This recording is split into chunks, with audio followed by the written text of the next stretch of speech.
Hello viewers, welcome to my channel, Autism Eats Nutrition.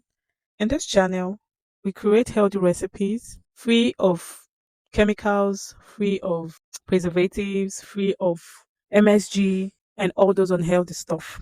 Today we're going to be preparing another healthy food called African breadfruit, also known as ukwa. This food is rich in antioxidants, rich in vitamin C, potassium, iron, phosphorus and copper. It has a lot of benefits. If you can get it, lay your hands on it. That would be awesome.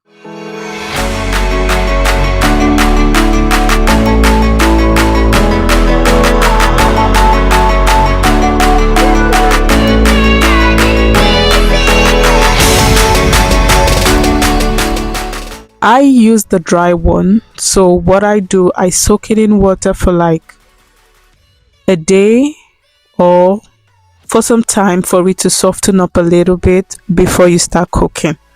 So let's jump into the recipe. So you wash your ukwa or your breadfruits. Make sure it's clean. Make sure it's okay. No debris, no dirty stuff around it. Pick it all out. Wash it. Put it in a pot. Then you add some water and allow it to boil.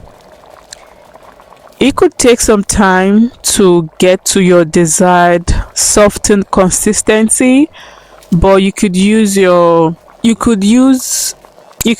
pressure cooker for that to make it get softer quicker.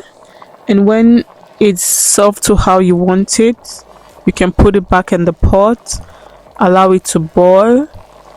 Add your crayfish, prawn fish, whatever you desire. You have a little bit of pepper, onions grated and pepper. Add your salt. Add your protein of choice. My protein of choice is going to be dried fish, and I'll add my dry fish and allow it to boil. Cover the pot and allow it to boil for some time and form a little bit of porridge. I like the porridge stuff. So that's it. Quick, easy, simple recipe. So let me know on the comment section if you're going to try this and how it tastes. Don't forget to subscribe, like and share, and join us for more other recipes. See you next time.